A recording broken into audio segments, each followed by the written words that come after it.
Hello, hello. Let's have a little story time. I'm early to my own live, so I'm going to give it a minute or two before I jump into it. But you see the title, I was laid off. I'll get into it when I see a few more people in the chat, but it's not what you think. I'm hoping there will be a few key learnings from the conversation today. And let me see something here. Happy Saturday. Let's see.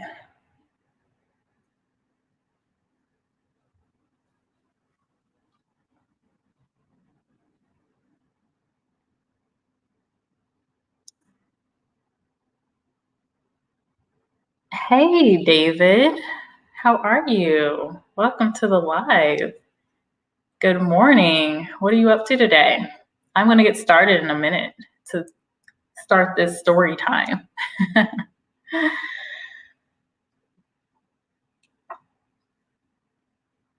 Like checking a couple of things here. Got that. I needed to update my about section for the video. I realized I didn't do that this morning, so I'm doing that now. Okay, David, you're doing good. Good. I'm glad to hear it. This is my alarm going off to remind me to go live. Let me put this and turn this off, actually. Okay. All right, so let's have a chit chat. Hello, Fire Squad. And I'm glad, David, you're having a good day. Just got back from a walk. Awesome. Awesome, awesome. All right, guys, so I'm going to do a little story time today. As you know, I'm a corporate recruiter, and I took on a job about 2 years ago as a corporate trainer, totally different job. And I was training different professionals, like leadership and new managers and that sort of thing. Completely different than the other HR roles I had before as a recruiter and an HR generalist. Well, I joined a completely new company. It was in retail, never done that before. And I worked there for about maybe it was closer to 7 months. And last year in March 2019, January 2019, I was laid off. So it was kind of like my dream job in a way, because I do enjoy training other people. I think it's just a really nice passion point for me. You get to see just real live results of people getting trained and getting key concepts and being able to use them in their work life. I used to also work with kids while I was in high school, so I think it just offers me a lot of enjoyment being able to train other people. So speed up to working on this team. It was a great group of folks. My manager on that team, I still talk to today. She was great. So we get into the office, and normal day, everything's seeming good. I have a training I'm preparing for, right? And our head of talent comes to me and he's like, Jessica, we have to cancel this training. I'm like, what? And it was an Excel training that was requested by management because there was a certain team that needed more skills, right? So he comes to me and he's like, yeah, we got to cancel it. And I'm like, well, why? And he's like, oh, we're going to need these conference rooms. This is not his actual voice, but I'm trying to sound like a man. We're going to need these conference rooms. And I'm like, but can we just reschedule? And he's like, no. We got to cancel it. I'm like, okay, well, let me just talk to the vendor and see at least if we can cancel it, if that's like an option. And he's like, okay, because I'm like pushing back to him. He's like, okay, you can do that, but we got to cancel. Just make sure these things are canceled. We need these conference rooms. And I'm like, okay. And then I talked to the vendor and I was like, what the heck? Why would we need conference rooms of this size? And then it struck me and I was like, oh man, they're going to do some layoffs. And I was talking to someone that been with the company, great girl on my team. She was just so cool, right? I was like, so do you think we're gonna get laid off? This was late at night. This was like at 5:30. A lot of people in the office were gone. It was like between 5:30 and 6 p.m. And so we typically stayed later, especially her. And so she's like, her eyes got really big. And so I'm on one side of the table, she's on the other side of the table. We have like an open space. And she comes over and she's like, the last time, because she could hear everything that was happening with the manager saying we got to cancel it. She's like, the last time we needed this conference room, she's worked with this company 15 years, we had layoffs. And I was like, yeah, okay, well, that's okay. So my mind gets to working and I just start sending a bunch of stuff to myself, like all of my certification, like notes, any trainings I did, anything I was working on, because I was like, okay, I need to like have any good emails, any like feedback. I need to have it. I can't, I got to keep that just in case. Because in my mind, I'm like, okay, well, they're going to do this huge layoffs.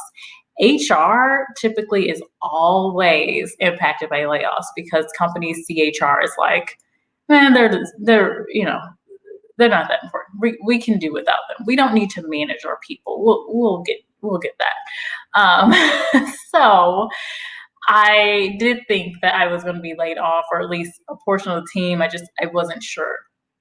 And mind you, layoffs typically happen towards the end of the year, and it's just got to do with budgeting. So there were a few layoffs, a very small amount of layoffs during December. Companies typically don't want to do layoffs right around the holidays. If they have any morals, they're not going to like lay off people right before Christmas. That's just sad. Like just think about the headlines, especially in their like a retail space. So there were a couple of people, handful, like maybe 5 that were laid off. And so this happened in January. Again, like December, January, February, that's typically when a lot of layoffs will happen with companies. So, I had sent all the stuff over to my personal email, and I was like, okay, I'm going to get in the office early. I want to see what's going on. I want to see if I can catch my manager. I had already messaged her, was like, hey, this manager told me to cancel all these trainings. And she was just like, okay. And she's like, let's talk about it in the morning. And so when we all got into the office, I just asked her like, hey, are we about to have some layoffs? Because I saw a meeting room where it was HR and legal together. And I know, because I worked in HR, that whenever I would talk to legal for anything, it was only because there was either like some kind of employee issue going on, or we were going to terminate someone or have some layoffs. So she was really open with me, and we had a whole conversation. We like did a walk around the campus, and she didn't think anyone else would get laid off, but she didn't think it would be her. So we had that conversation, and they started that morning. They started setting up the meetings, meet us in this room. It started with like, it normally starts with the management, trickles down if they're going to do more layoffs. So Ellen, thank you. Love listening to your voice. Thanks. I don't know about that name, but okay. Anyway, so it was just a mess. How everything played out was very messy, because literally you were seeing people leave. Like everyone's crying because this person's leaving, and literally half the team ended up leaving. Okay, I see you. I'm going to put you in timeout. That's not what this is about, sir. It's a professional channel, sir.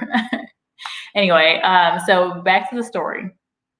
So you see people just getting, walked out. And during a layoff situation, typically security is on hand and all of that. So it was just a mess.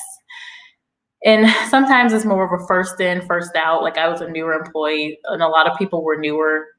The company had even like relocated people to St. Louis, which is where I'm from, and fired them like 7 months to 8 months to 9 months after, which is just crazy.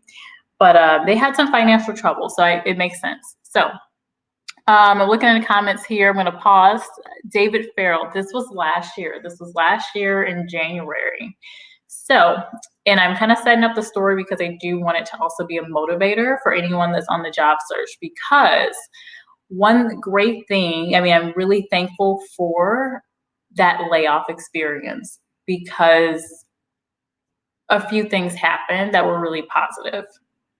It wasn't great during the time. Again, people were crying, boo-hoo, like people were mad, and as especially the folks that have been there many years, like the girl that had been there 15 years. I call her a girl, but the lady that had been there 15 years, obviously you're going to take it a little harder going through that kind of situation. So fast forward, what did I do following that layoff experience, and how did I find a new job within a month?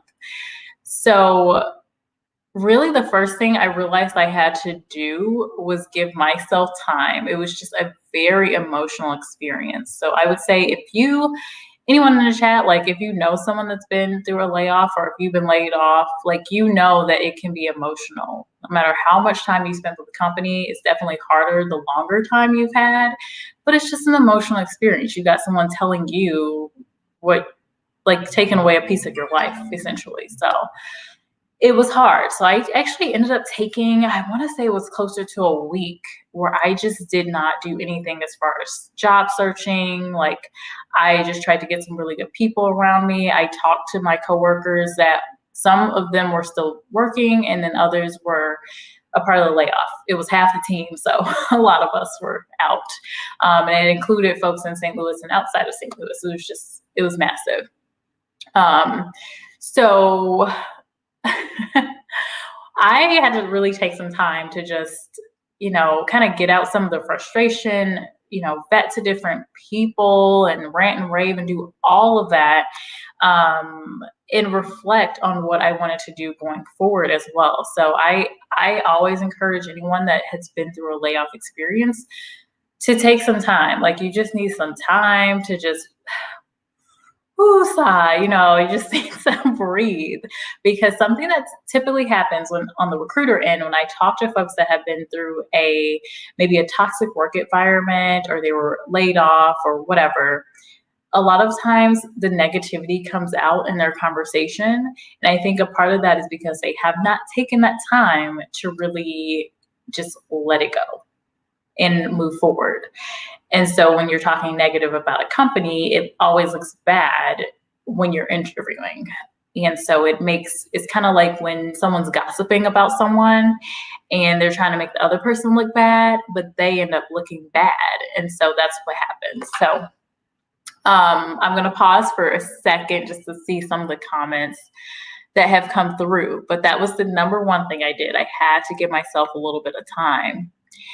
Let's see. So David Farrell, thank you, of course, for joining Fire Squad. Hello, welcome. Thank you for joining. Melody, well, thank you. I love compliments. Thank you for that.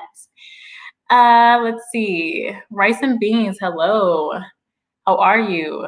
Thoughts are with you. I know this will be a great turning corner for you. I know it.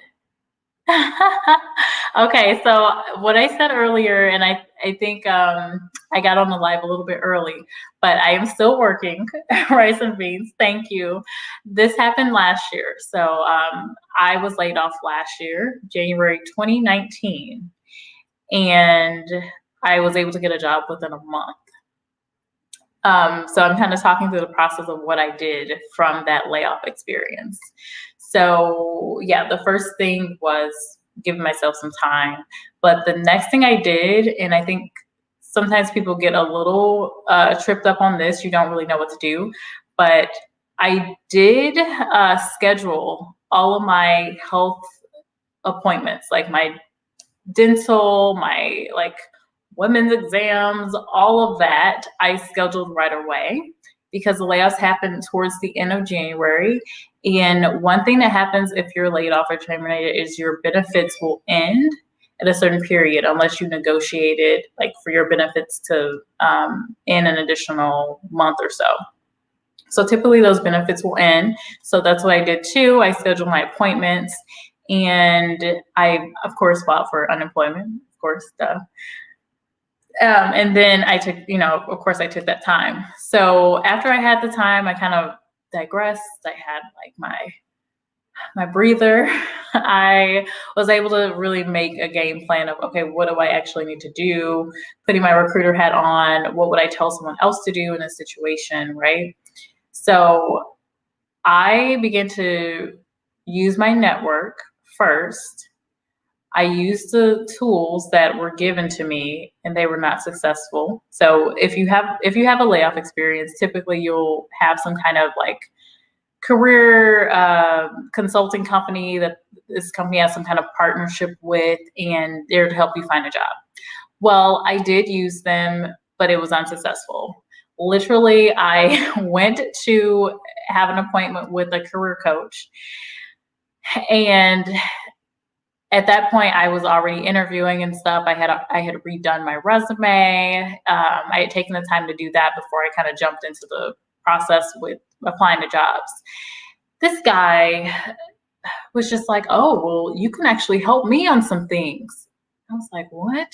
Because he was kind of talking about, okay, well, this is what you should do, and I was like, "Here's what I've done. I updated my resume. I was hoping you could look at it." He looks at it and he's like, "Well, yeah, I mean, it looks like you've done everything." And again, I'm using like a man's voice. Looks like you've done everything that I would tell you to do, and actually, you could probably tell me a few things. I'm just like, okay, so this is not helpful. Not every time will that be the case, but this was a guy that maybe had 50 years of experience. He wasn't a recruiter. He wasn't in the industry. So he couldn't really tell me so much. But I did use that resource.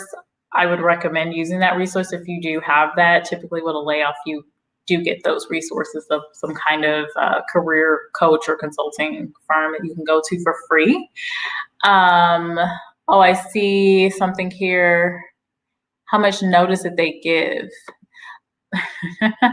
Yeah. So thank you. Yeah, I mean, that's in my mind, that's how the voice was, kind of like the Charlie Brown, wah wah wah. But it was free as far as the coaching. But the notice was, with the layoff, it's that day, so you have the conversation, and you get walked out pretty much. Now with the benefits, you will see that in your paperwork. So when a layoff happens, you have extensive paperwork that you go to. Typically, you'll get some information on unemployment. You'll get some information on like COBRA or like extended benefits here in the US, which is just expensive because basically you're paying what the employer paid for you in your coverage, and it's just a whole mess. So that's like the last option. And I was at the stage where still young, so I didn't really need any health benefits. It was just kind of like, I'm paying for it just in case. And for my regular maintenance, I guess that's like maintenance. So yeah, it's tough. And I have been on the other side of the table where I've had to lay off someone, and it is really, either way, it's really tough because you can't be emotional because it's a business decision. Although, of course, people are going to be emotional because a job is a big part of our lives, right? So, okay, backing up. Okay, so the things I did were I took the time off that I needed to just, calm down. I did redo my resume. I had someone else look at the resume, although that person was the career coach, which was unbeneficial. And then I did have another recruiting friend take a look at my resume as well.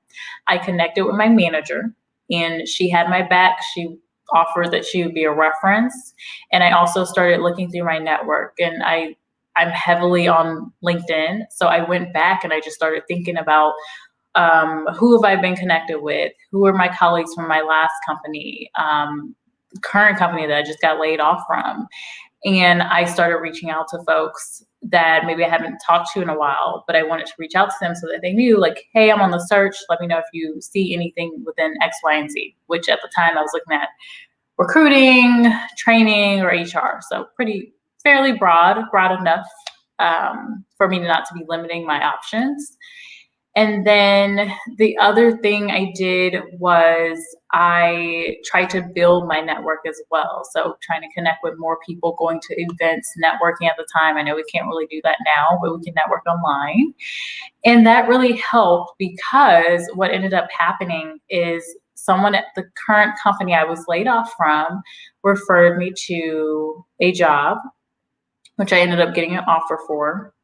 And then I also got a referral for someone I used to work with at another company, which I got an offer for and ended up accepting the job. And then I had also had an offer from so this was a job I found online, and they offered me a conditional offer, but I had to be able to work weekends. And I was like, that's probably not going to work. I would have had to relocate within like a week and like be able to work like weekends. It just sounded like it could have been like a really not so great work environment. Like, I don't know if I prefer working weekends. I didn't really want to rush getting, to Texas at the time. So the job was in Texas, where I am now. So, but at the time I was like, I don't want to move there within a week. I had taken the time to stay with a friend. I stayed in Texas for about a week and had already lined up some interviews and such. I didn't use my address on my resume. So if you were ever looking for a job in a different location, take your location off your resume, because you're not gonna get looked at, most likely. And then so I used that time. I had already applied to a bunch of jobs and lined up some interviews, and I was also applying while I was here. And that's how the third job offer came through. That was like, I was kind of getting a little sketched out. I was like, I don't know about that. So ended up with 3 offers, and this all happened in February. And I ultimately went with the company in St. Louis, larger organization. I felt like I would be able to relocate at some point, which I did. And so I moved forward with that offer, and I signed the offer at some point in February, and then ended up starting in the role in March. So all that to say, even when going through a layoff experience or termination or anything like that, definitely, again, like, give yourself some time and just have a strategy of what you're going to do to get a job and connect with people. That's like your biggest tool. Don't give up, because you can find something. I found something pretty quickly because I had a really strong network. So if you don't have a strong network, just, continue building that. So yeah, that is my story time. And those that entered the live, welcome. I do want to just put it out there that I currently am working. This story is from last year. So I was laid off January last year, ended up getting a job in February, actually getting a couple offers, and then started my job in March, and I'm still working with that company. So, but I wanted to tell this story just because it, with my videos, I feel like I'm giving all these tips and all this stuff that you should do. And I want to make sure that folks know that I'm relatable. Like, I have been through an experience, and it is tough. I get it. But you do have to kind of look ahead and look towards the future to be able to move forward. So, I give tips, but it comes from a place of understanding as well. All right, so that is my story. I am going to go through the chat and see what I missed. Let's see here. And rice and beans, I saw this earlier. My thoughts are with you. I know it's weird. Yes. So one good thing, I'm glad you commented this though, rice and beans, because a great thing that came about my layoff experience is that I got some time back. I was able to kind of do a little soul searching and figure out, like, do I want to work in, talent development and training? Do I want to work in recruitment? Do I want to try something different? And so another thing I did do is I talked with folks and other professionals. I looked up different industries. I was able to do a little research into what else can I do? Like, do I want to continue this route or could I go another route? So it kind of gives you that time to just, I guess, just think about what you want to do. So that's why I do say that it was a good experience. I actually tried driving for Lyft for a couple of weeks because I was like, oh, I need to do something. And everyone was talking about driving for Lyft. For me, that didn't last long, but it was a fun experience because I got to meet new people. Let's see. Oh, David, no worries. No worries. Glad you're back. Yes. So if whoever joined the chat, if you heard my funny man voice, I don't know how men sound. I have been blessed with a very light voice for some reason. So I got to kind of, deepen it up to get my story across. Hello, Vic Leoven. I'm sorry, I'm probably butchering your name. I'm so sorry. But Wick Leoven, welcome. Hey, Pandy, welcome. Thanks for joining. Title is fake news. Well, I mean, I was laid off. I was laid off. I didn't say when. But I did think that some people might think that I was literally laid off just now, but I was laid off in 2019. So the reason I wanted to put this story out there just to show that, hey, I've been through it. I get it. And here's what I did to find something after that layoff experience. And, I mean, anyone can do it. I think just now it's just going to be a matter of the time period and how you're able to use your networks. Something else I did was I remember that I tried to apply to even positions that I wasn't 100% sold on, but I thought that I could get an interview with them. I remember doing that. I don't really recommend this from the recruiter end, but I knew that I would need to practice interviewing and that my first couple of interviews would be like, not good. This is just standard. The better you do something, the better you will be. So I remember I would just even if it was like kind of a sketch company, I'd be like, I'll apply just so I can get this practice in. So, I mean, definitely if you see something, even if it's not 100% what you think it will be, you never know. It could turn out to be something great. Or, at the end of the day, if you don't end up getting a role or if you don't want the role, I mean, you got the practice. You need to have that practice talking about yourself and answering different types of interview questions. So it gives you that practice. So I always recommend that. Oh, thanks, Pandy. Thank you. Thank you. So that was my little chit chat. Something else that I do remember that happened during this experience, and some of you probably have heard me mention it, but I had a pretty strange interview experience. Some of the I kind of get what job seekers feel because some people also don't know how to interview, just like folks don't know how to really navigate the process of interviewing themselves. Sometimes the interviewer is not great and they're asking really weird questions, like in my experience where I had this man, the head of this company, that ended up offering me a position with them,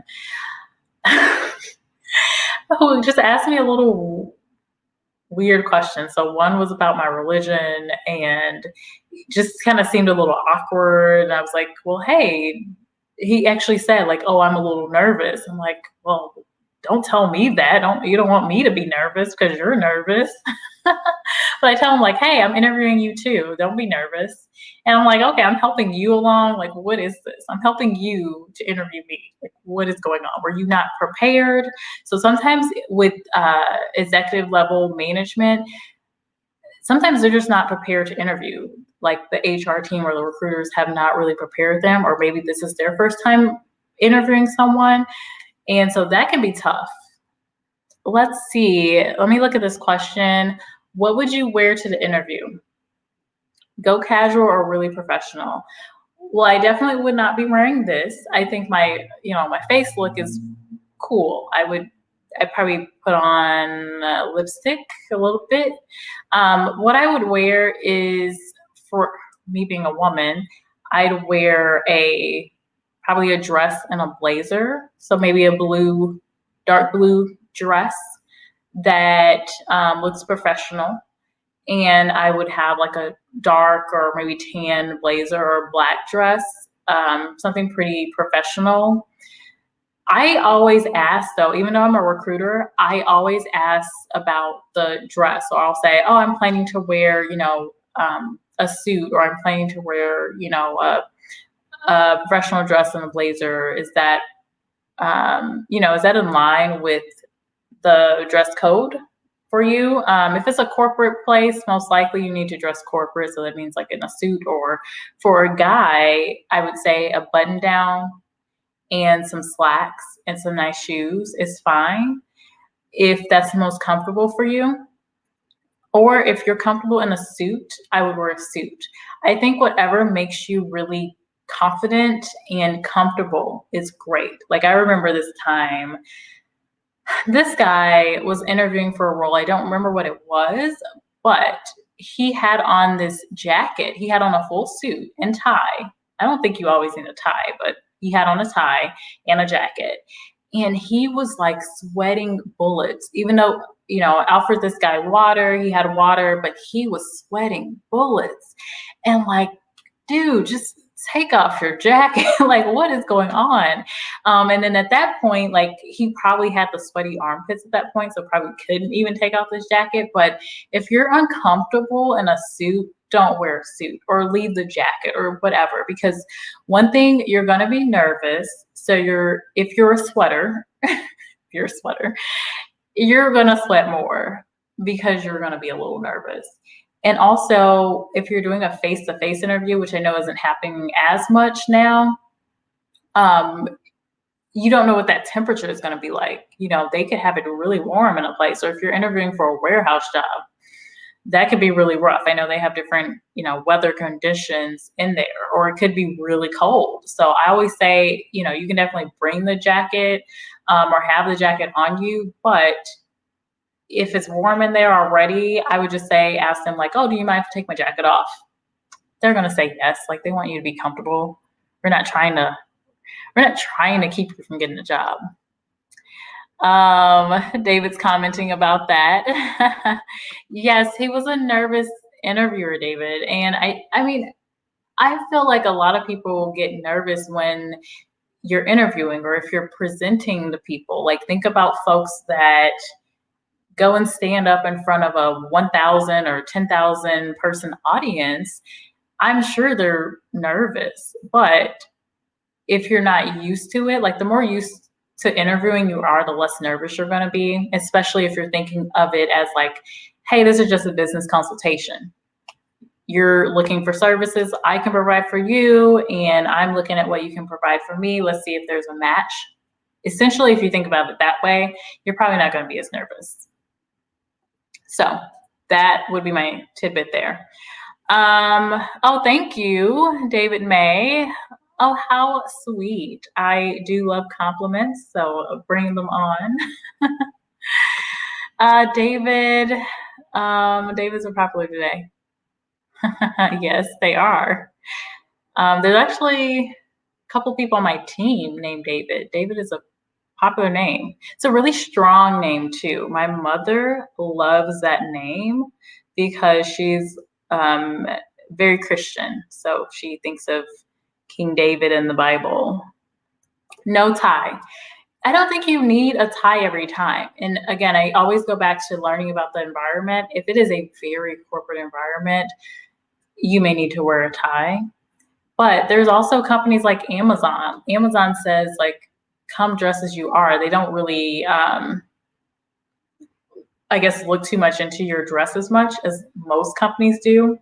The other thing is, if you're ever interviewing for a really creative or hip startup, Sometimes their interviewing protocol is a little different. Like if you're interviewing for I don't know, like a video production company, or there are a lot of marijuana companies popping up now, like startups. So they may have a completely different outlook.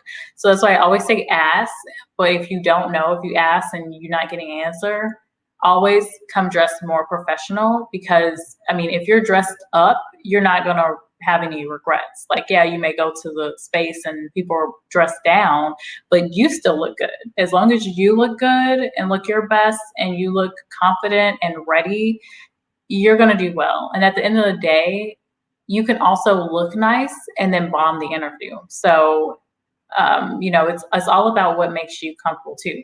Now, I never recommend wearing like jeans and tennis shoes. That's never my recommendation. I think even if you're maybe interviewing for a job that's in a warehouse or a cashier or clerk or any of those type of positions, you're gonna wear at minimum like a button down or polo. Well, not a polo. Button down would be preference, and maybe khakis even if it's like more dressed down, or slacks. Like just keep it easy. You don't have to necessarily wear a suit. And then I would say for finance type of positions or accounting, typically those folks are going to be a little more buttoned up. So you're probably going to want to wear a suit without the tie, or at least, again, the button down and slacks that look professional. And there's plenty of stuff online where you can see people dressed in professional attire.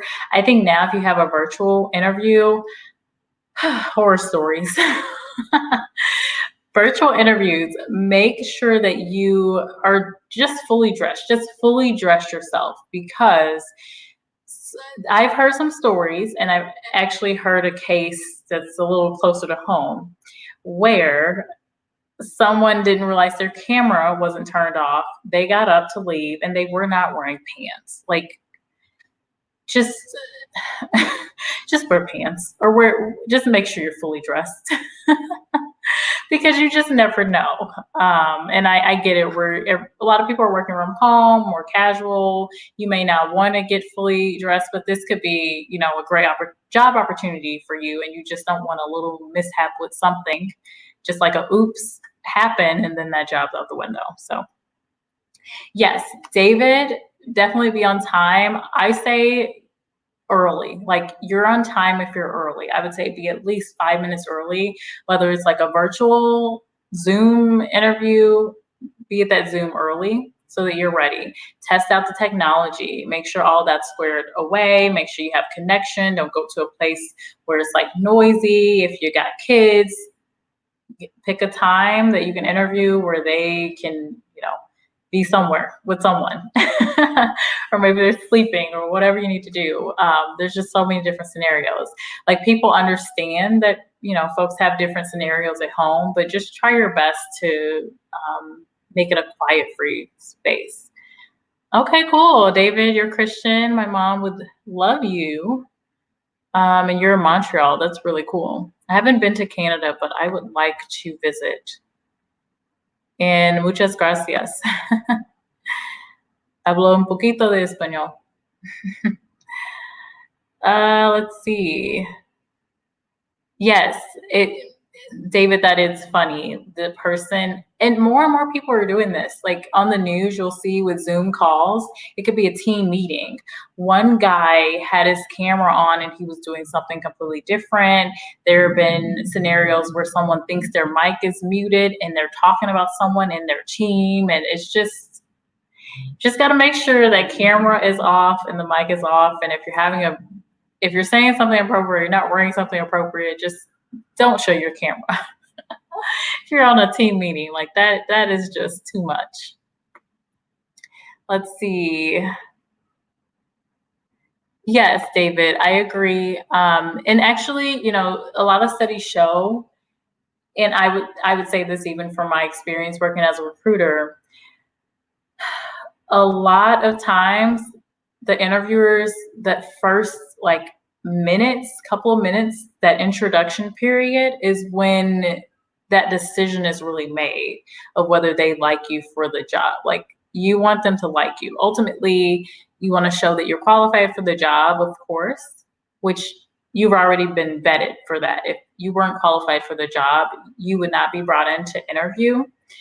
Um, but the actual interview face to face with the team or your soon to be manager or whatever is really about, okay, do we vibe?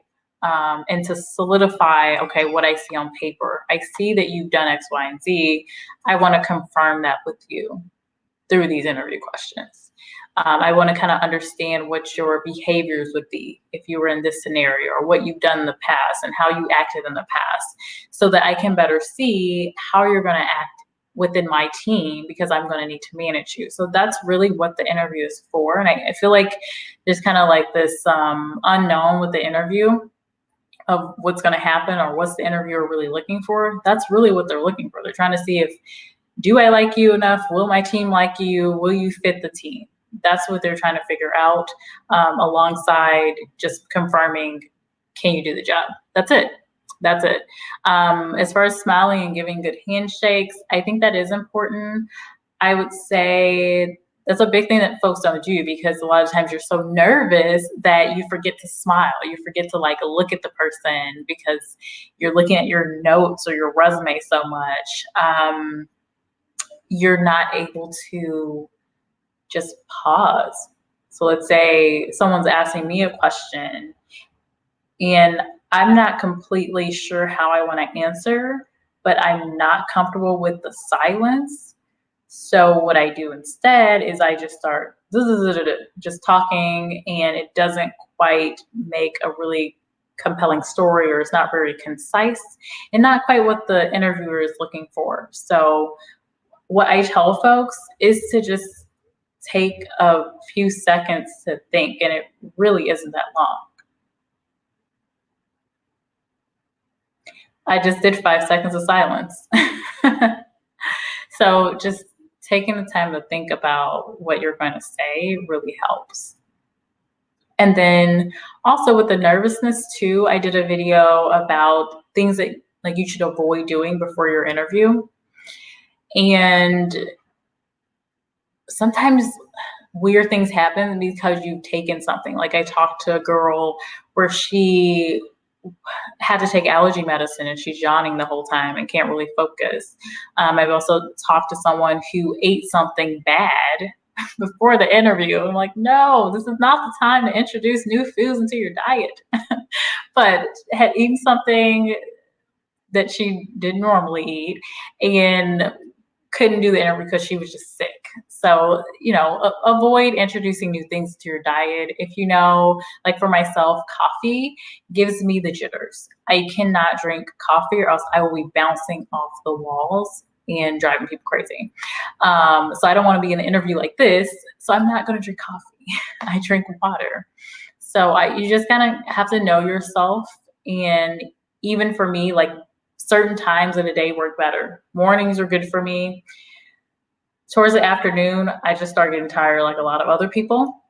But then, I know some people that in the afternoon, they actually thrive. So it just depends on your situation. Okay, I see some questions from David. So I'm not sure where you're located, but I live in the United States. I pretty much split my time now in between New York and Texas. So yeah. Don't give too much info. Don't give away too much. Don't give away my secrets. Is that what you're saying? What business? So I'm currently a recruiter. So I work at a CPG company. And I'm not sure what part of the conversation you joined, but I talked about, I gave a little story time about my layoff experience. And now I'm just kind of having a chit chat. So in case there are any questions about whether it's layoffs, terminations, like what's the difference or what to do looking ahead, I'm happy to kind of hang in here and chit chat. Because I'm not doing too much today. I'm planning to go to the store and that's about it. And I'm going to look up here because I feel like I might have missed a few other folks. Let's see. I didn't really hear too much from Fire Squad if you're still in here, but I hope you are doing well. And David Farrell, let me know if you have any questions for me too, in particular. Melody came in. I don't know if she's still in here. Rice and beans. Let me know if you're still in here. And I guess my question too to the group is, have you been through a layoff experience before? Come visit Montreal.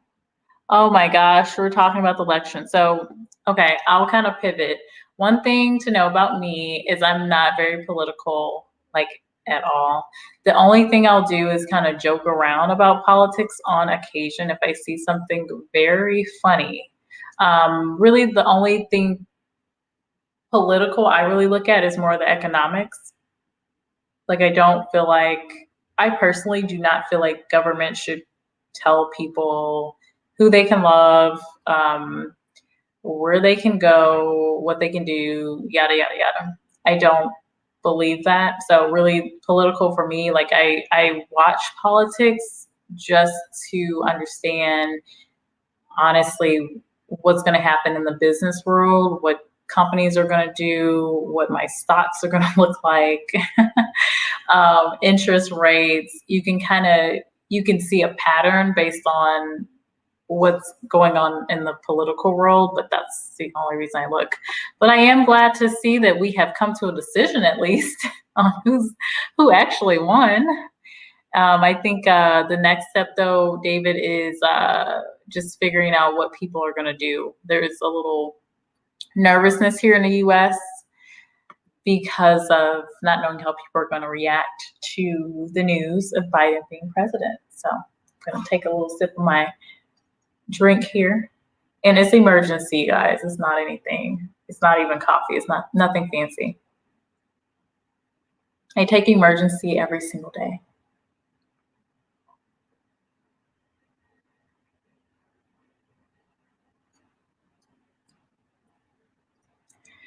Okay, so how have I adapted to working from home?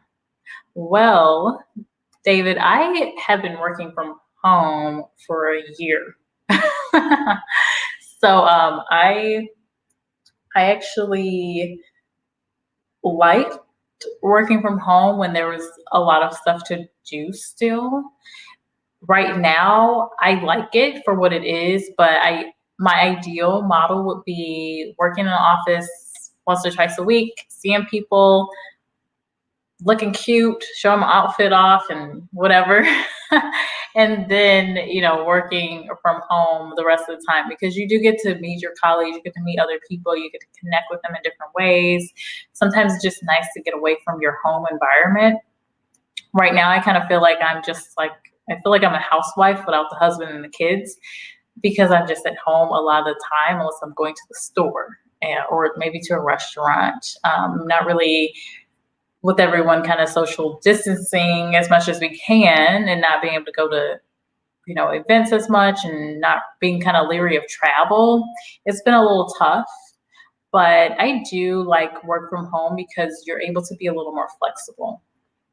Well, a lot more flexible, because you can kind of build your own schedule around whatever meetings you have. And it's easier to say, I have this block between 11 a.m. and noon. I'm going to do yoga. You can't really do that if you're in an office. Even when I had an office, within the, campus, if I had my door closed, people would be like, what are you doing in there? That's crazy. Like, people are so suspicious of each other. And I feel like with work from home, you have to put more trust in your employees, because you don't see what they're doing unless you are monitoring, what they're seeing on their screens. And so before, even in the office, like, people didn't trust each other, at least in that environment I was in, to even close their door for extended period of time, or it made it look like, well, what's going on in there? What are you guys talking about? Or it's just weird. Like, like, I can't have my door closed for 1 hour without people going, kind of crazy. It's different, but I think it'll be positive to see how companies react, because there will need to be some more flexibility from companies to say like, hey, you guys can work from home, even if it's not 100%, at least a couple days out of the week, which will be really good for, the people overall. Thank you, David. Yes, my mother raised me Christian. That is a fact. David has been work from home for 8 months. And David, how are you liking the work from home? Like, tell me what you miss and tell me what you love about work from home life. Because I have my own list I talked about in another video. Basically, the flexibility, and then what I miss is actually being able to engage with people. What would I recommend to do to unwind after day's work? I mean, you can do anything. Take a walk, drink wine. I mean, folks are doing all kinds of things. Sometimes folks are just doing like outdoor yoga or outdoor activities, going to outdoor restaurant. I think that's cool. For me, what do I do? I like to read. Actually, I have this book by me because I was thinking about doing a video on it, but I have read this book, The Alchemist, 3 times, and I just love it. I always go back to this book because there are some nice there's some nice gems in here, and it's very motivational. It is basically encouraging folks to continue through their dreams, and no matter what your path may take you through to achieve your dream, don't lose sight of your dream, and do what you need to do to get there. I love it. So I do some reading in my free time. I have another book, books like back there. Let's see, mindfulness. I miss my teammates. Okay, so David's saying he misses his teammates. Yes, it's kind of like going to school, like with the kids, and they're like crying and they're saying like, oh my gosh, I want to go back to school. And it's because of the interaction you have with people. We're not meant to be separated from each other. Now, for myself, I do like my me time. I'm an introvert by nature, but I can also engage with people, and I do like engaging with people. So that's something that I would say I miss as well, David. Totally agree with that.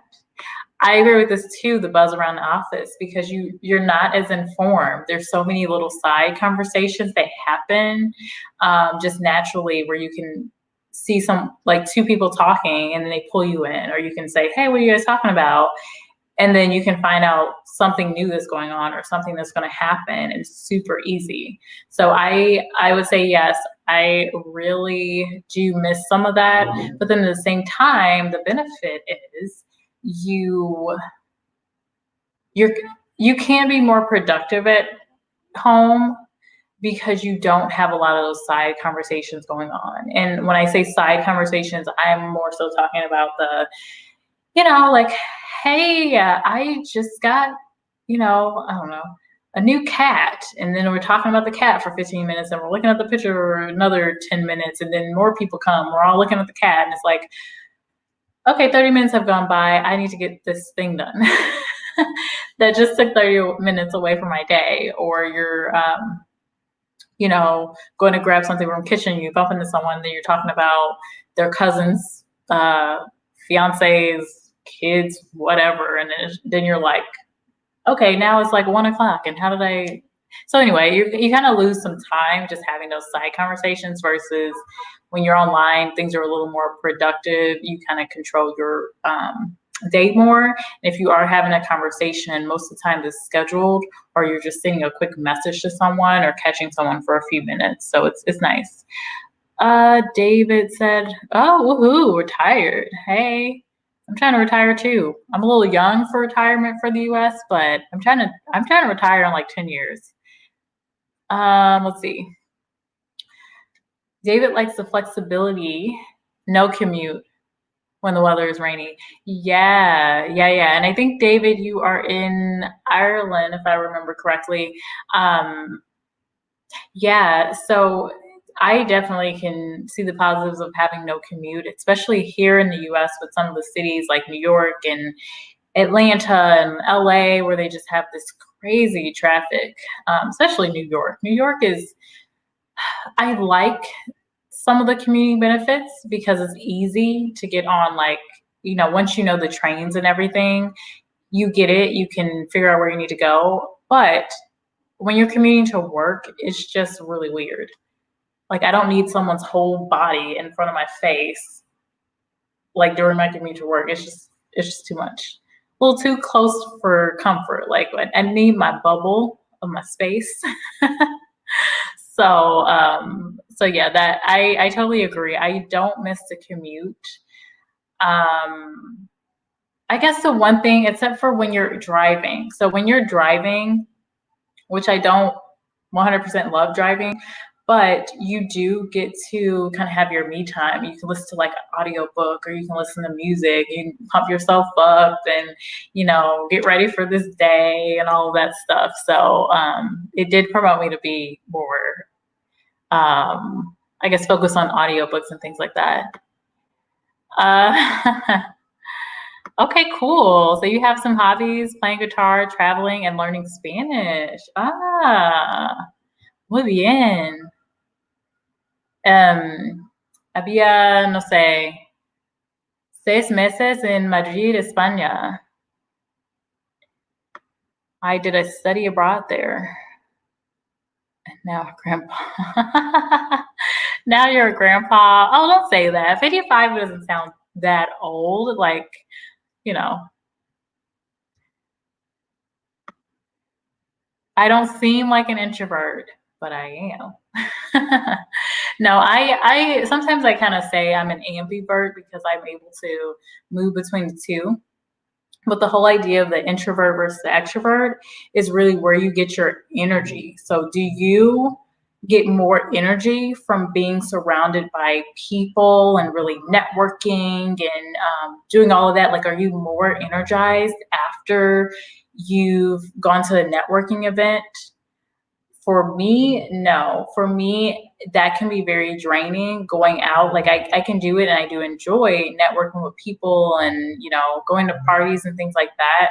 But I'm also that person that I'm not the last one at a party. I'm not the last person at the event. I am that person where, like, once I've kind of had my fill, I feel like I connect with people, I'm out. I'm like, and if I'm with someone at a party or something, I'm like, okay, so I'm ready to leave in like 10 minutes. We good? Okay. So that's me. I think for introverts, really the energy where we get our energy is more from being like at home, being alone. Like this morning I had just some music. I just kind of unwind. I like to do that kind of stuff. Or if I go out, like if I'm getting a massage or I'm getting my nails done or my hair styled or whatever, then that's kind of how I get my energy. So maybe a few people, but I don't love being around just a ton of people.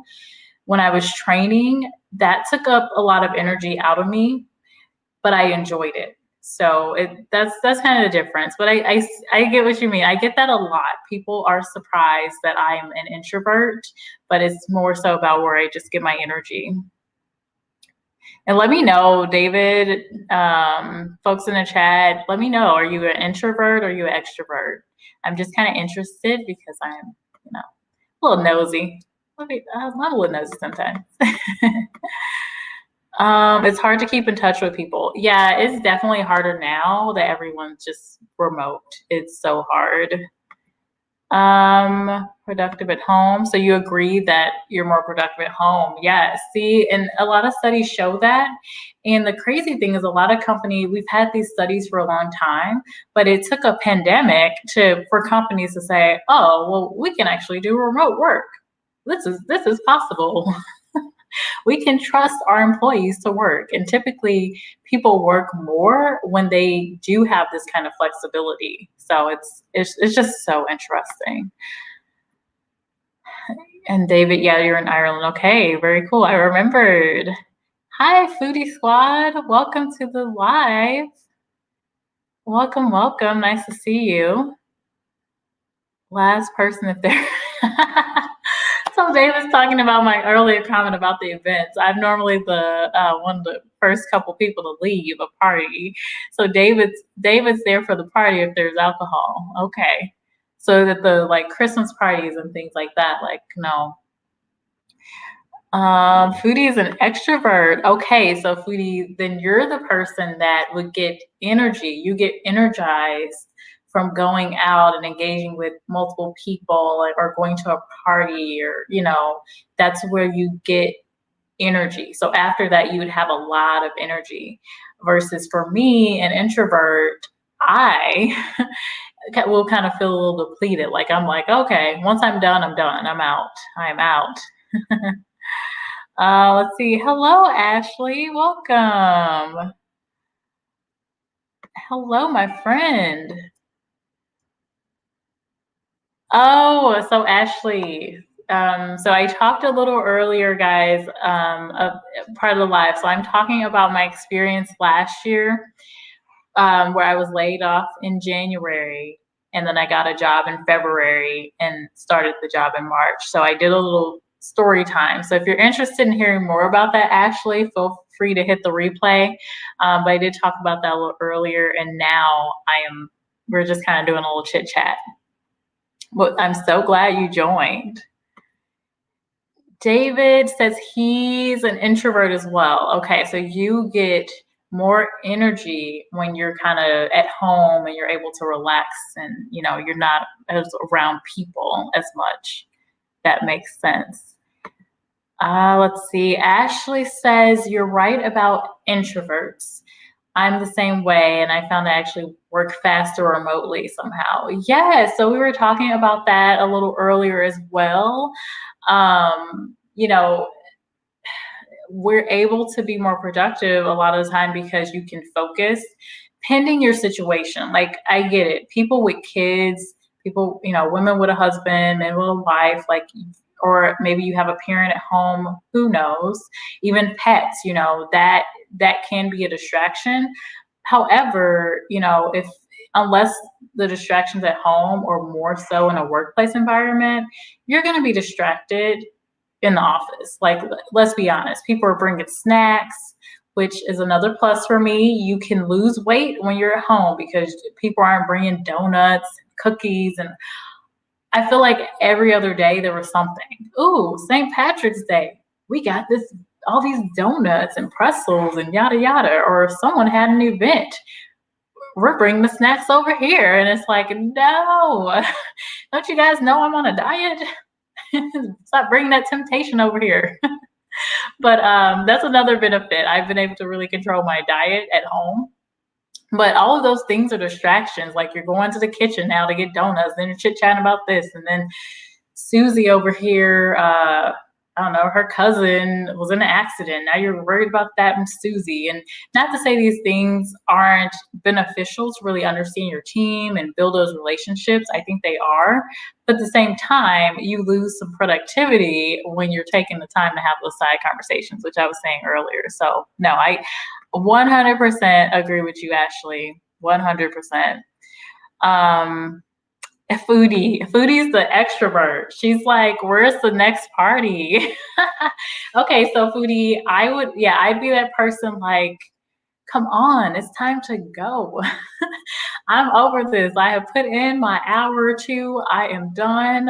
Let's go. Now, sometimes I am in a space where I'm just over that particular environment and I can be like, okay, I'll go somewhere else. That's fine. I'm pretty chill. I can go with the flow, but if I'm just feeling like I'm drained, I'm out. I'm gone. I protect my energy at all costs. So you'll find that I don't normally ride with other people to events. I would always just drive my own car because of that exact thing. Because sometimes you get into situations where I'm ready to go, but you aren't ready to go, and then it's a little tough.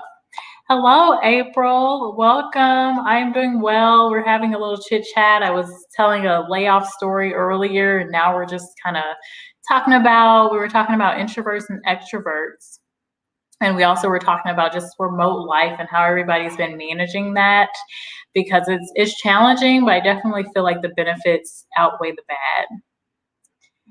Let's see. But yeah, April, I'm doing pretty well. Ashley, Ashley misses the free donuts. Okay, so you know what's crazy, guys? I have pretty much cut out sugar. The only times I get sugar are through either my emergency, which is what's in here, or like my multivitamin, which is a gummy because I don't like swallowing pills. Um, so yeah, that's pretty much it. Occasionally I'll have ice cream, but as far as donuts, cookies, cakes, all that stuff that were treats in the office, like I don't eat them. So I found that the craving was just unnatural. It wasn't natural for me.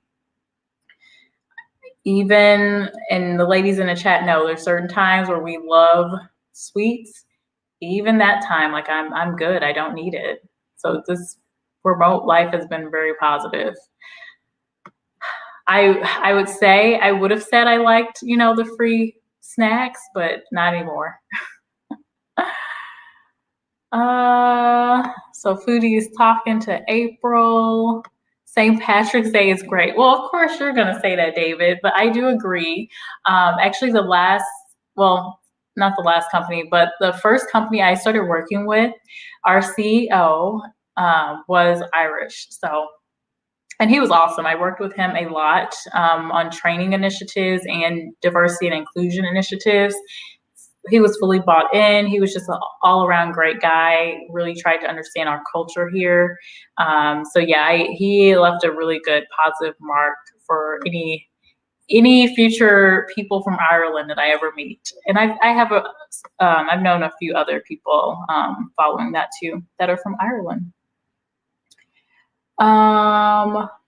So Foodie says she has to be not feeling well to leave a party early. What? Wow. So Foodie is the life of the party. Guys, I have to finish taking my emergency.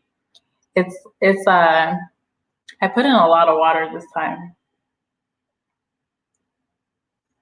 But no, I can't do parties that long. But if I ever want to party, I guess Foodie is where I need to go. Hello, Life on Mocha. Welcome to the chat. We're just kind of chit-chatting here. I told my story about my layoff experience last year, and we're just chatting. We've been talking about remote life. Foodie's laughing. David, there's nothing interesting up in here. Nothing fun in here. It is it's just emergency. So emergency is just this supplement packet. It's orange. It's got lots of vitamin C, B vitamins, antioxidants. I'm trying to keep my immunity up. But actually, I have been drinking emergency pretty much every day for a long time, like maybe 2 years, because I had this old coworker, again, something I missed. She worked with me on some projects, and she was just really cool. But she always took emergency, and she said she never gets sick. So I was like, well, I'm going to start doing that just as a precaution. So especially now with the cough going on, I just make sure I drink it. I take my multivitamin. So nothing interesting, nothing extra in here, just a little liquid vitamins.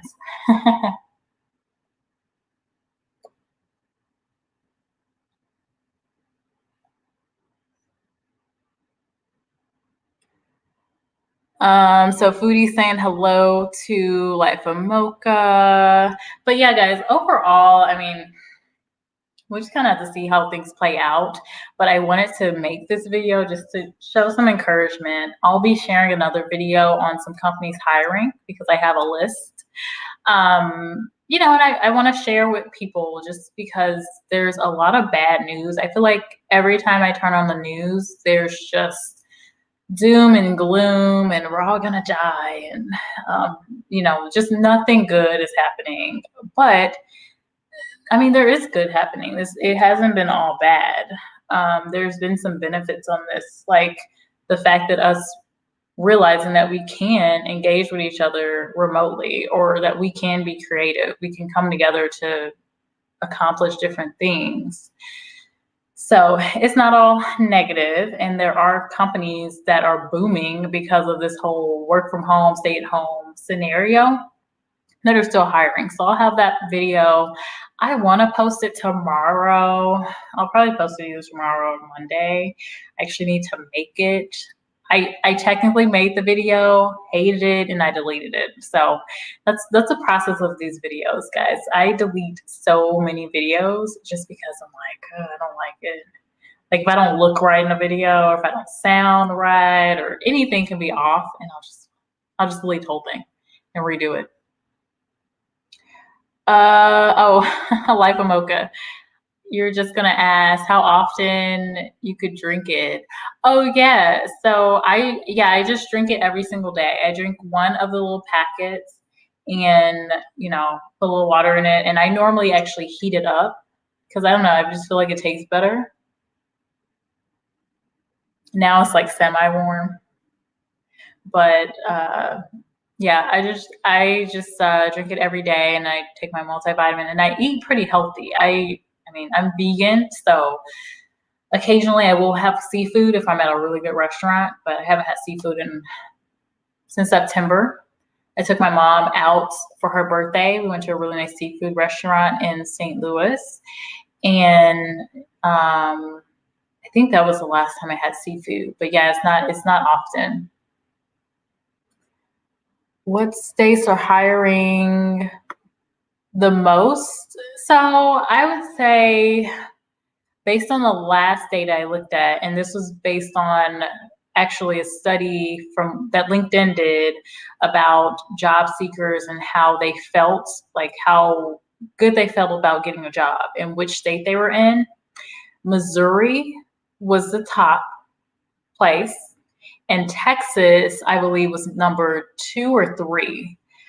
So those were like the main 2 locations, Missouri and Texas. And it kind of makes sense from a politics standpoint. Like if you visit Missouri and you visit Texas, even in the big city, well, Missouri doesn't really have a huge city, but you look at St. Louis, you look at Kansas City, and you look at businesses have still been going. You look out in the suburbs, those businesses, like people are pretty much still living their life. The restaurants are open.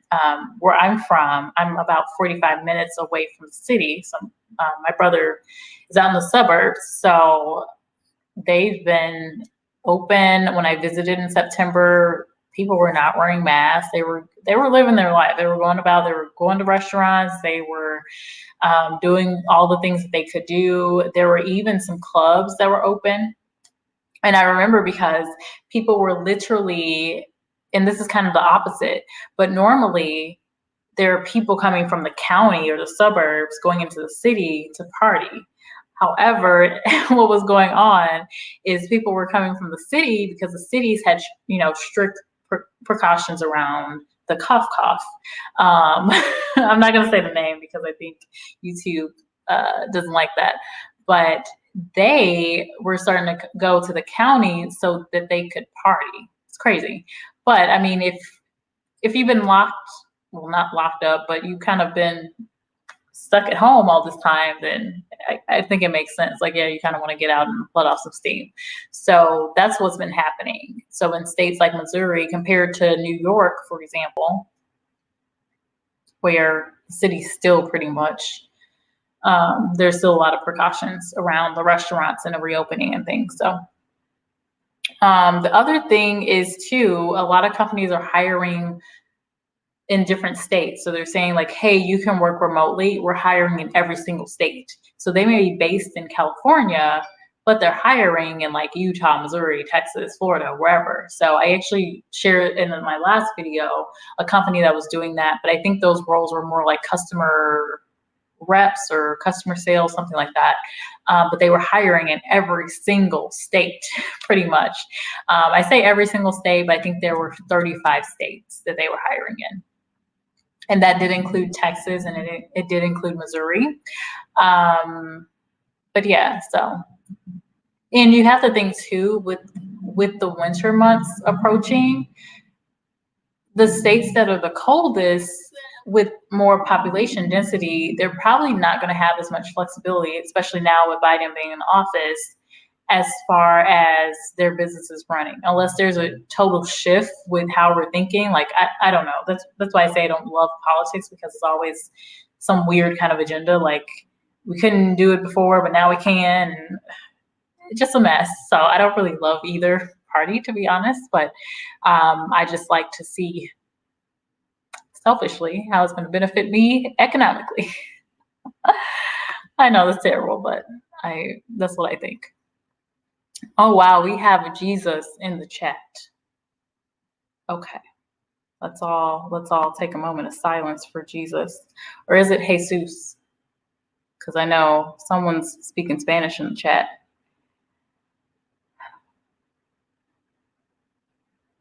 Well, welcome, Jesus. Nice to have you. We have kind of wrapped up our chat. We're just having a little chit chat. That's what we're doing. Do I find it hard to come up with video ideas for YouTube? Not really. I actually feel like I come up with a lot of ideas that I end up not actually posting. So I'll like write out a list of different video topics I want to do. And I'll think about it. And if I don't feel like I really want to talk about it, or if I record it and I don't really like it or how it comes across, I'll just delete it and do something totally different. So there have been videos that even a few that I've posted out on YouTube, and then I later took it down because I didn't like it. So, it just depends. I think for the lives, when I first started going live, it was a little weird because I was just like, what am I supposed to do on here? I think my first live, did I have a topic? I think I just said, hey, my first live, and then I went live. Now, something different is I was using YouTube directly, and now I use StreamYard, which is a little easier. So it's easier for me, like, look at the chats and everything and just kind of follow along, and I can plan it. So I don't have to like go on YouTube and go live immediately. I can plan it for like later in the day or the next day. So it's a little better. Well, Jesus is providing some motivation. Thank you. Find reasons to succeed. I like that. And I was actually talking earlier, you may like this, but I was talking about this book, The Alchemist. It is all about accomplishing your dream. So I think you may like that. But let's see how long I've been on here. I've been on here for a little bit, guys. We've been chit-chatting. David says, I think the live streams work well. Oh, so you like the live stream, David? Well, thank you. Yeah, I normally just post videos. Like, most of my content is pretty short. I like to try to at least keep it down like 10 minutes or less. Normally it's around 5 to 7 minutes, any of my videos, because I feel like if I'm gonna go out online and I want to look for a job, or I want to look for job advice, I want to get the information and, run with it. I don't want to have to sit on a 2-hour, 3-hour, like I've seen really, really long lives, and sometimes it's like informational. It's like, oh my gosh. But I think for the lives that are more entertainment or like updates on celebrity and different things like that, I think it makes sense to have longer lives because they are kind of chit chat in nature. Like, there's topics where they're talking about the housewives, or I don't know, what celebrity did this. They're kind of interesting. I don't listen to those normally, at least the whole thing. I'll kind of get the scoop and then I leave. Life of Mocha says, I don't think I could go live. I wouldn't have anything to talk about. I don't know. So what I've been doing recently, and we've kind of deviated away from my main topic in here, but I'll have a start out topic of, like today, telling my story about my layoff experience.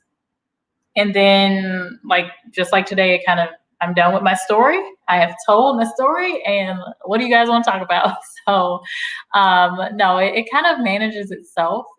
I appreciate everyone that joins because that really pushes the conversation. And, if I'm able to answer questions, I like the live because I can answer them in real time and I can provide more than just me typing. I don't love typing because I type all day and because of emails. So if I feel like my message is getting long, then I'll just kind of squash it and be like, oh, I'll make a video on it.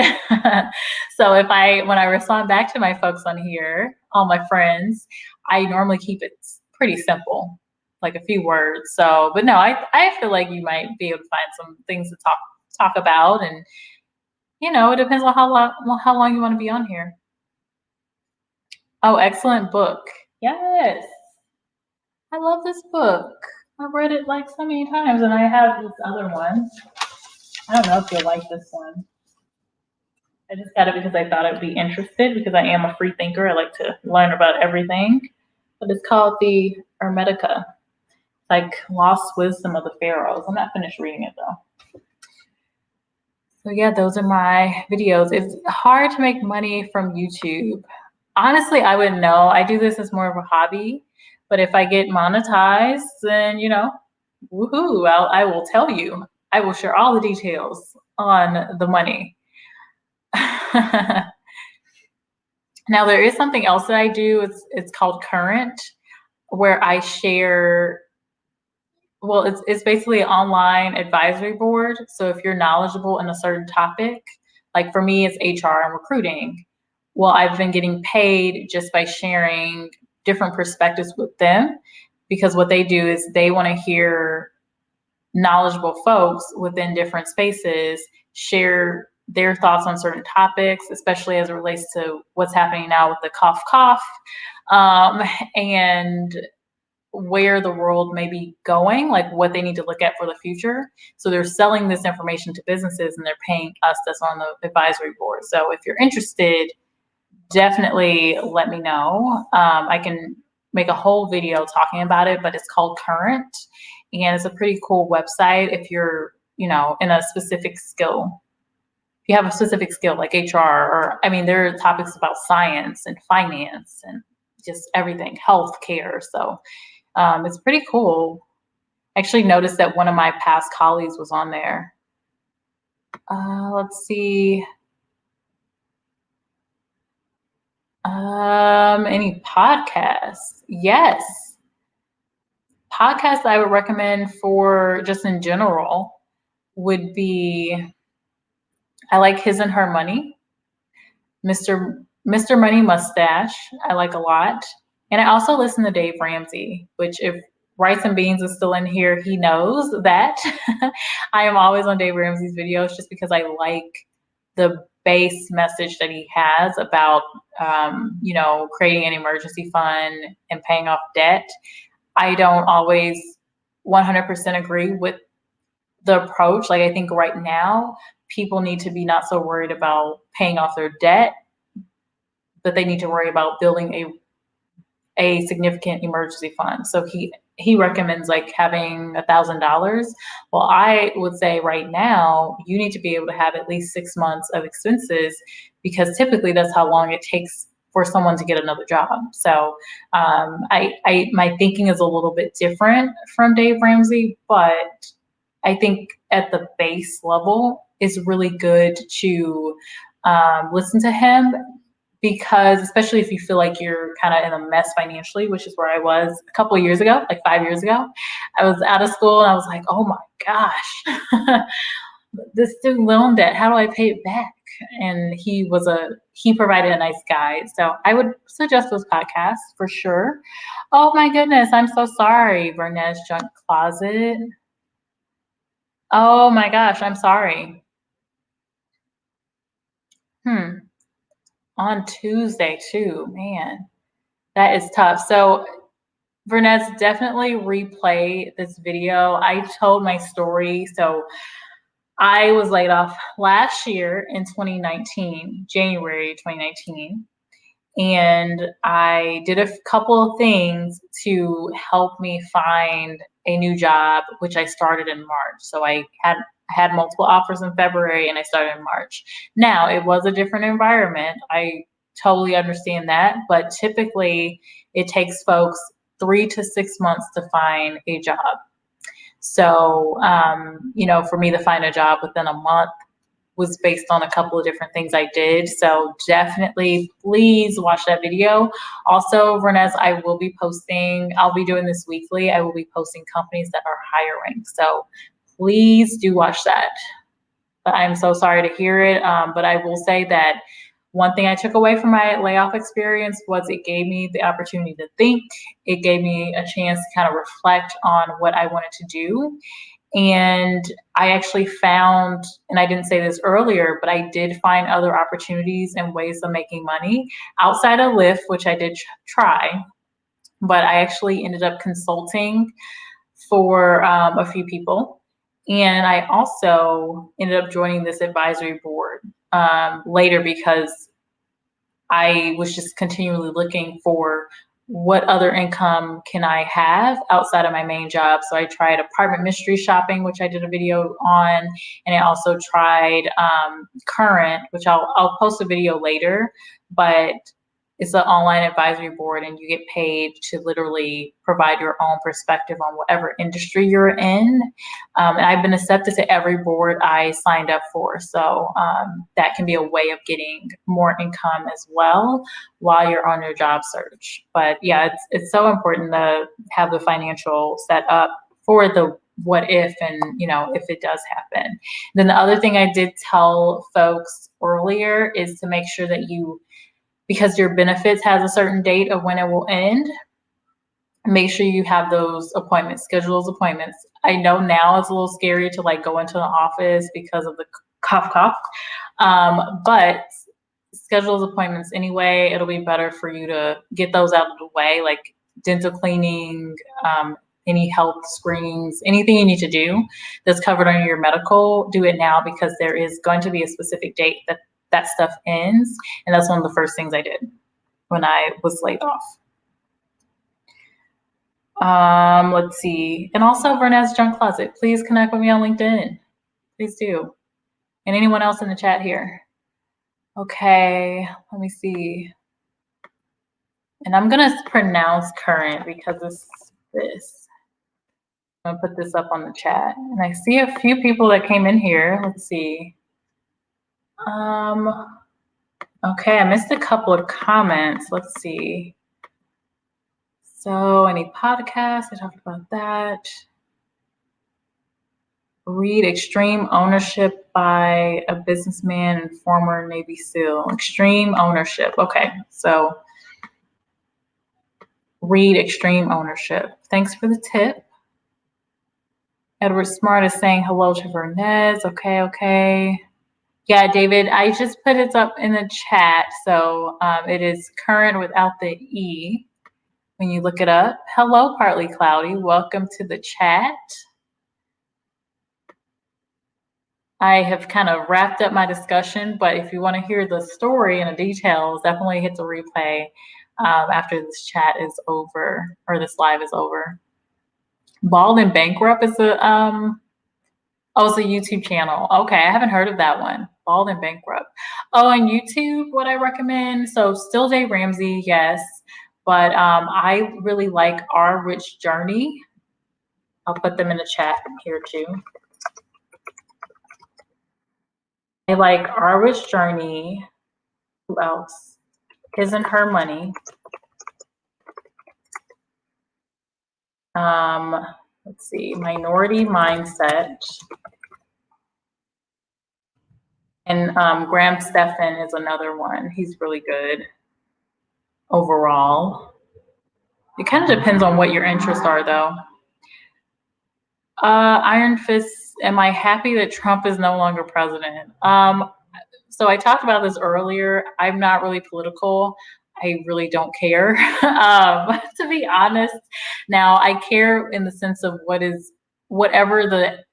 happens, what is it going to look like for my financials, and what is it going to look like for the job market. I think, now with Biden, maybe there will be more government jobs, maybe there will be more infrastructure type of jobs, and they're probably going to push a lot of eco-friendly agendas. With Trump, it would have probably been a little easier for just your regular businesses. And the taxes. That's the other thing I worry about with Biden is just, the increase in taxes. But I don't know if it's the House. It depends on like where the power is. Like, is there kind of a balance with Republicans and Democrats, and their taxes may not increase. Again, guys, politics is just like I feel like just a ridiculous world for me. So I literally think of it logistically of what is going to happen if X person wins or Y person wins. It's kind of I always feel like it's a lose-lose situation. So, Bernez is talking to Jesus Christ. Again, guys, that feels so weird to say. I have Jesus in my chat. Yes, I will say the same. Like, definitely will have you in my thoughts, Bernez, for sure. But you'll get through it. You worked in HR. We're in the same field. Okay, Bernez, you need to check out Current too, because I'm in the HR field as well. I won't say they pay great, but my last payout with them was about $300. Just from, and I will say I don't go on. Excuse me, I don't go onto that site every day. I'm pretty bad because I'll get done with my work day, and then I'll see a post, and I'm supposed to engage with people and comment, and I'll just be like, I'll do it over the weekend. So I think if you engage, you can probably get more money. But my last payout was $300, and I think before that it was around like 2 something. But again, I don't actively engage every week. So I think if you have more time to engage on Current, and you are working, you worked in HR, you're in that field, and medical, I have seen some different discussions up on Current that you would probably be a match for.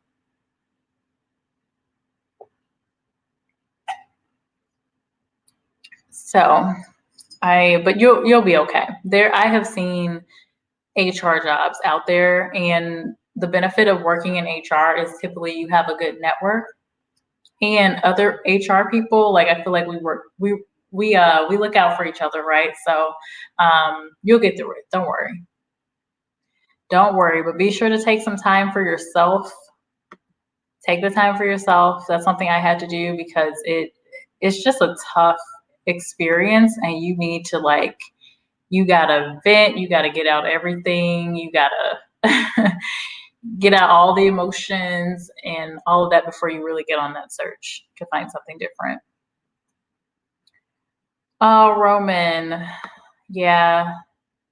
I hate these times that worst in my life, giving me depression. I'm so sad. I'm sorry to hear that. I think everyone, it's just a tough year from being in a situation where you can't really engage with your folks as much to, just the economics. And what's interesting is I was listening to, here's another guy to listen to as well. Boyce Watkins. Just from a mindset perspective, I like how he thinks, but he was sharing this morning about how China, they economically are fairly sound because they didn't fully shut down. So I know earlier on, a lot of people were like, we got to close it down to protect people. But it's like, well, what's worse? We have to do what we can to help people, give them information to stay healthy, right? But then we also have to economically keep people going, because when the economics breaks down, everything else kind of trickles. If you don't have money, how are you going to be healthy? How are you going to healthy food you need? How are you going to get supplements? How are you going to go to the doctor? Yada, yada, yada. How are you going to, keep things running in your home effectively? So it's just so much to think about. It can be so draining. Let's see. I'm passing up all of my good comments. Glad I could come down and visit. Oh, thank you, Jesus Christ. If you're not already subscribed, definitely subscribe. I try to go live every week. I plan to go live tomorrow for a little Q&A if I can. David, is that question for me, David? What's the nicest place I travel to? For me, what's the nicest place I travel to? I'd say Italy. Well, yeah, I would say Italy. My favorite place in the world is Florence, Italy. It is so nice there. The people were just amazing. The food. I like Europe. I really do. Yeah, that would be my favorite place. But one of the places I do want to visit, I would like to visit Africa, because the only place I've been so far in Africa has been Morocco, and I would really like to visit Ghana and also Nigeria and Egypt. Like, I would really like to visit those places. But so far, it's definitely Florence or Florencia, Italy.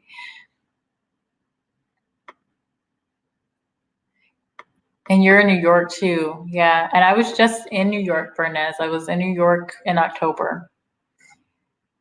Current, what do they do? I will post a video, Vernez, on Current. And it is spelled CURRNT. It's pretty much an online advisory board. So you know how some people are paid to be on a board?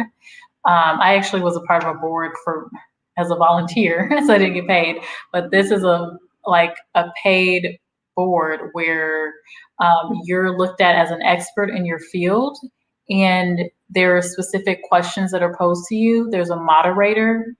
It's kind of like a chat, so you're basically getting paid to chat with other professionals, and they will move on and share with the companies. So that's basically what it is. Oh, thank you, Roman.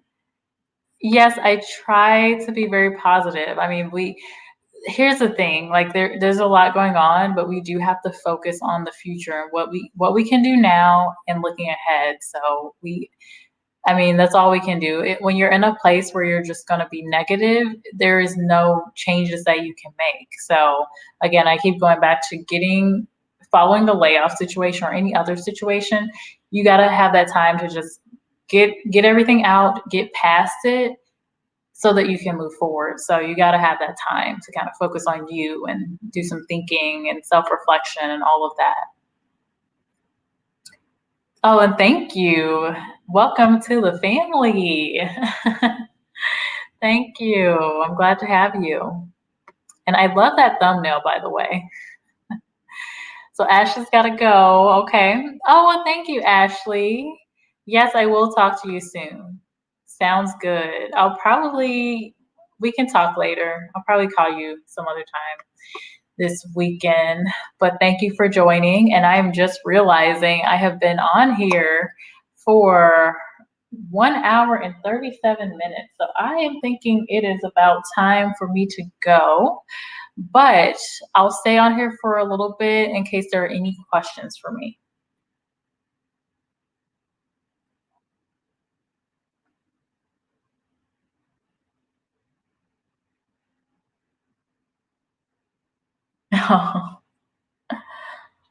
I think healthy diet and exercise is very important to stay positive. Oh yeah, for sure. Like getting out and just taking a walk. Yes. And I will say, so for me, before I cut out sugar is just so addicting. It's like, it is literally a drug, but it can kind of weigh you down. Like the food that you eat really can weigh you down. And I don't actually eat breakfast often. Like sometimes I might have a snack, but I won't eat a breakfast. I feel like I'm more productive when I don't eat breakfast. So yeah, food can definitely weigh you down, and eating the wrong food can definitely hurt you. And it's all about that energy. Like, are you putting live things into your body, or are you putting dead things into your body, right? Oh, I feel you, Roman, for sure. I feel you. Yeah. For me, I love classes, especially dance classes, and that's been tough. Now, that's another difference here. There are some like studios and gyms and things open here in Texas. So it's just a matter of the standards of social distancing and such. And do you really want to risk it in that environment? So, but you can do outside activities like outside yoga. I see that a lot here. I always do yoga, but it's nicer to do it with a group. It's nicer to have an instructor in person. It's just a different type of experience. So I definitely miss that. But the lucky thing is we do have YouTube and things that we can, do yoga online. So, okay, this will probably be my last question on here. So is the rent in Texas expensive? I don't think so, but I also came from New York before here. So, I don't think so. I mean, you can find places that are around 1,000, under 1,000 even. I think it depends on where you live. If you want to stay in Dallas City, you're going to pay a little more depending on the area. It's like for me, I'm in the city, so the area is nice. There's plenty of restaurants nearby, so I'm paying for the location partially. Now, if you're going out to the different suburban areas, county, or if you're going to Fort Worth, you'll probably get some better pricing. So I would say probably in the city, you'll probably pay around $1,600. You can probably get some deals at around $1,300, but that's probably about the rent in the city. But if you're in the outskirts, you can find rent under $1,000. It's not, I don't think it's very expensive to live in Texas. And I think, again, it depends on where you are. Austin is more expensive. Houston can be a little more expensive as well. Dallas, I wouldn't say is too expensive. But again, it depends on where you are. Okay, Roman, bye. Thank you. Hope we will all get through these times. I think this is a great way to end the video here, but I agree with that. We're going to get through it. Again, with layoff, people get laid off. People have gotten laid off through time. People gotten terminated through times. There are still jobs out there. Just stay positive. Take the time you need to kind of recover. Make a plan of how you're going to move forward and find your next opportunity. And sometimes this is a big thing. Sometimes people decide they don't want to be in the workplace. They want to start a business. And it can be a really life-changing thing. So maybe you want to just do something completely different, or you want to move into a totally different career. Maybe you want to go to school or get a certification in something. So the last thing I'll say is that the layoff can really give you that time you need to reflect and figure out what you want to do. Just make sure you're taking that time to reflect. Don't take too much time. You still got to be strategic, but a week to kind of figure things out, it's fine. But make sure you have a plan of how you're going to move forward. Now with that, I do have content on here. I post content every week about companies that are hiring, and I have plenty of videos talking about interview tips, job tips, resume tips, you name it. And if you just want to listen to my voice, feel free to replay this, or if you want to hear that story of the layoff and what I did, those specific steps I took, feel free to do that. And I will see you in the next video. Again, this is Jessica Hicks, corporate recruiter. Thanks for visiting my live, and I will see you in my next video. Bye guys, much love.